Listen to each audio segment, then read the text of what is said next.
एक आदमी जो हाई स्कूल की शिक्षा भी पूरी नहीं कर पाया। वह इतने गरीब परिवार से था कि खर्चा चलाने के लिए उसे अपनी किशोरावस्था से ही नाश्ते की रेडी लगाने से लेकर पेट्रोल पंप पर तेल भरने तक का काम करना पड़ा। ऐसे लड़के ने जब एक वृद्ध के तौर पर दुनिया को अलविदा कहा तो उसकी संपत्ति का मूल्य 62,000 करोड़ रुपए से भी ज्यादा था। अगर आप अब भी इस शख्सियत को नहीं पहचान पाए तो हम बात कर रहे हैं धीरूभाई अंबानी की। एक ऐसा सफल चेहरा जिसने हर एक गरीब को उम्मीद दी कि सफल होने के लिए पैसा नहीं नियत चाहिए। सफलता उन्हीं को मिलती है जो उसके लिए जोखिम उठाते हैं। धीरूभाई ने बार बार साबित किया कि जोखिम लेना व्यवसाय का नहीं आगे बढ़ने का मंत्र है। शुरुआती जीवन 28 दिसंबर 1932 को गुजरात के जूनागढ़ के छोटे से गांव चोरवाड़ में धीरजलाल हीरालाल अंबानी का जन्म हुआ। पिता गोवर्धन भाई अंबानी एक शिक्षक थे। माता जमुनाबेन एक सामान्य गृहिणी थी। धीरूभाई के 4 भाई बहन और थे। इतने बड़े परिवार का लालन पालन करना अध्यापक गोवर्धन भाई के लिए सरल काम न था।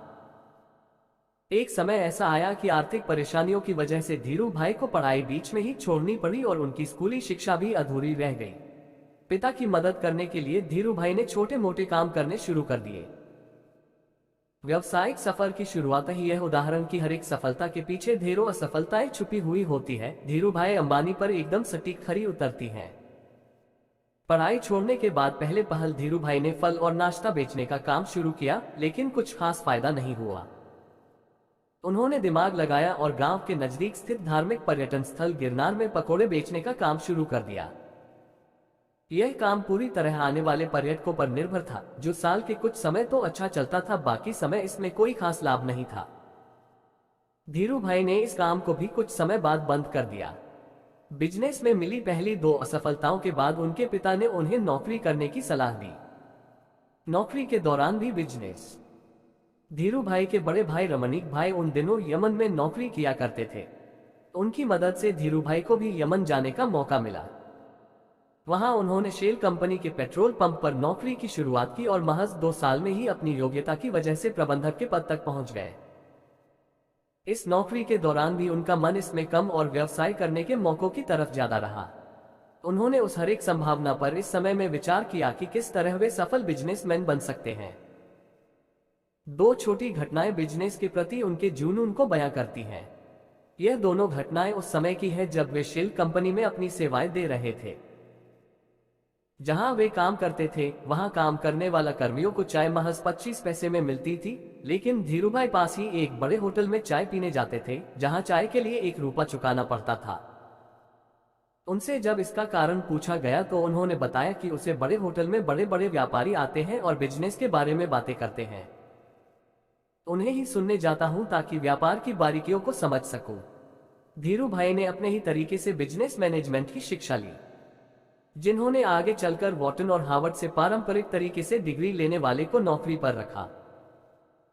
इसी तरह दूसरी घटना उनकी पारखी नजर और अवसर भुनाने की क्षमता की ओर इशारा करती है। हुआ यूं कि उन दिनों में यमन में चांदी के सिक्कों का प्रचलन था।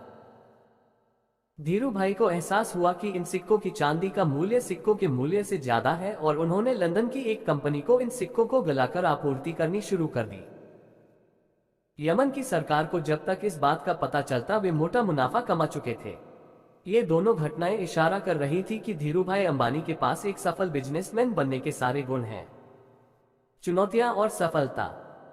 यमन में धीरूभाई का समय बीत रहा था कि वहां आजादी के लिए लड़ाई शुरू हो गई और ढेरों भारतीयों को यमन छोड़ना पड़ा। इस परेशानी के आलम में धीरूभाई को भी यमन छोड़ना पड़ा। ईश्वर ने एक सफल बिजनेसमैन बनाने के लिए परिस्थितियां गढ़नी शुरू कर दी।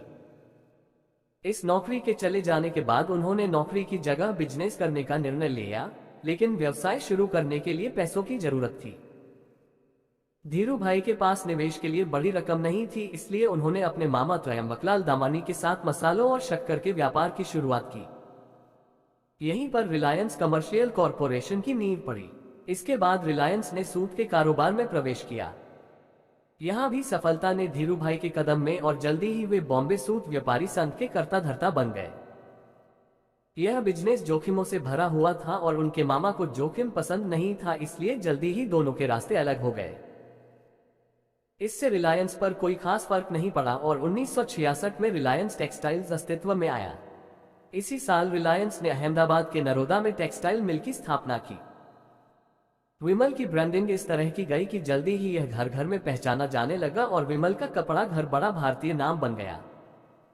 विमल दरअसल उनके बड़े भाई रमणीक लाल के बेटे का नाम था। इन्हीं सब संघर्षों के बीच उनका विवाह कोकिलाबेन से हुआ, जिनसे उन्हें 2 बेटे मुकेश और अनिल तथा 2 बेटियां दीप्ति और नीना हुई। उन्होंने इसके बाद कभी पीछे मुड़कर नहीं देखा और रिलायंस कपड़े के साथ ही पेट्रोलियम और दूरसंचार जैसी कंपनियों के साथ भारत की सबसे बड़ी कंपनी बन गई। इन सब के बीच धीरूभाई अंबानी पर सरकार की नीतियों को प्रभावित करने और नीतियों की कमियों से लाभ कमाने के आरोप भी लगते रहे। उनके और नुस्ली वाडिया के बीच होने वाले बिजनेस घमासान पर भी बहुत कुछ लिखा गया। उनके जीवन से प्रेरित एक फिल्म गुरु बनाई गई, जिसमें अभिषेक बच्चन ने उनकी भूमिका का निर्वाह किया। लगातार बढ़ते बिजनेस के बीच उनका स्वास्थ्य खराब हुआ और 6 जुलाई 2002 को उनकी मृत्यु हो गई। मृत्यु के बाद उनके काम को बड़े बेटे मुकेश अंबानी ने संभाला।